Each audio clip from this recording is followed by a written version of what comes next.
Mega Man is a series that has been around for a long time. Many questions often come from new fans and veterans alike. What are Mega Man's Buster Bullets? What's up with Zero's new look? Is this or that canon? But every now and then, the real fans ask the real questions. Do Reploids have feet? Or the topic of today, what's up with X's hair?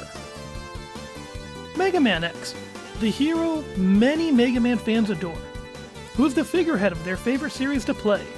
Usually there's more serious questions about the guy, but really what we all want to know is what's hiding under that helmet. Is he rocking a Sigma shiny bald spot? Does he have some wild child bedhead? Maybe Blue Bro has mile-long hair that he smacks Mavericks with.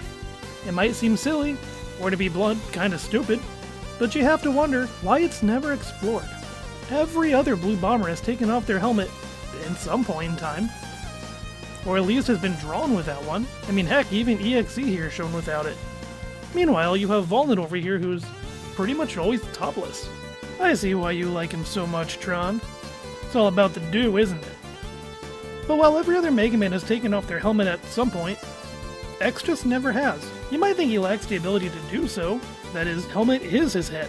As easy as that would be to say, evidence points in another direction.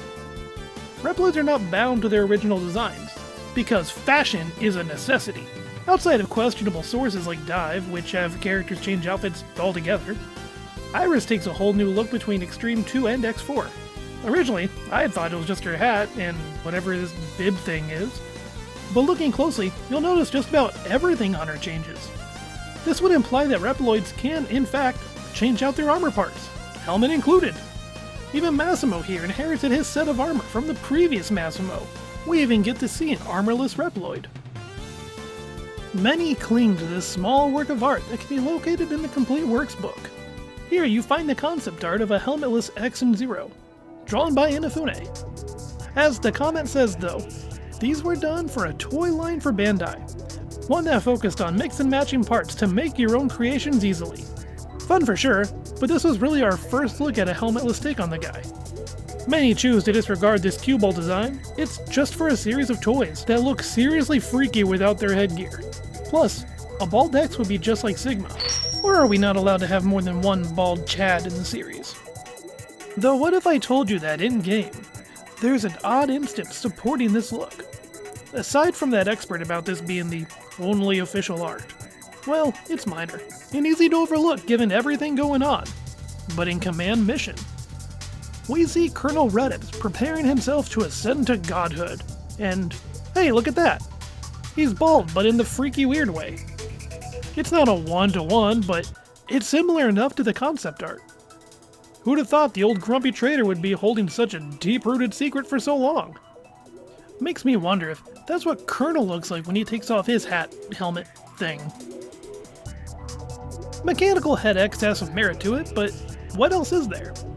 Looking into other media, Easy Breezy Cover Guy X has been fantasized by many. To start, let me show you a clip from an actual game.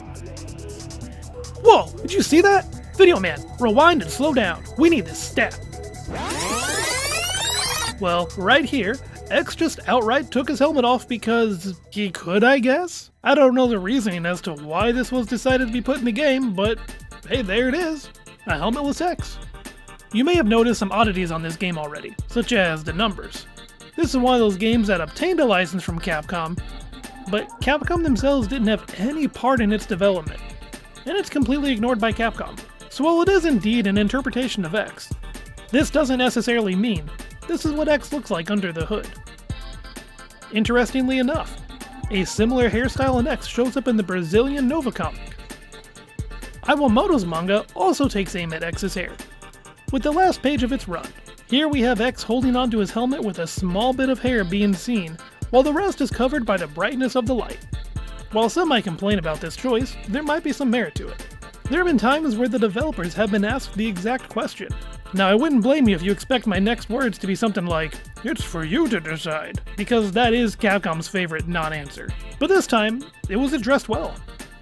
According to them, the reason we never see it is because they can't decide on it. Yeah, that's right. It's debated between if it's dry, fluffy, messy, Likely even more.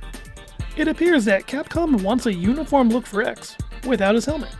Unlike his older brother Rock, who goes from black to brown, sometimes blue, but that might be a hardware limit. You know, whatever, his hair changes. Though X's hairstyle is undecided, NT took their own stab at it, in their own unique way. When designing Mega Man Zero, X had some strands sticking out from the back of his helmet here, which isn't much, but it gives us an idea to the length. Way later, when ZX was being made, Makoto Yabe took to designing Vent as a personification of X, envisioning what X would look like if he also had a normal body like Rock does. And thus, we can get an idea of what they think X's hair is with Vent. You can also see that the hair sticking out of the helmet from the Zero Series concept art was kept with Model X. While we don't have a definitive look for Helmetless X, there's some cues as to what's going on behind the scenes. What do you think X is rocking under the helmet? Is it just Vent's hair? Is he bald? Does my man have some rainbow clown hair? Let me know what you think below. As for me, I think it's a Super Saiyan under there.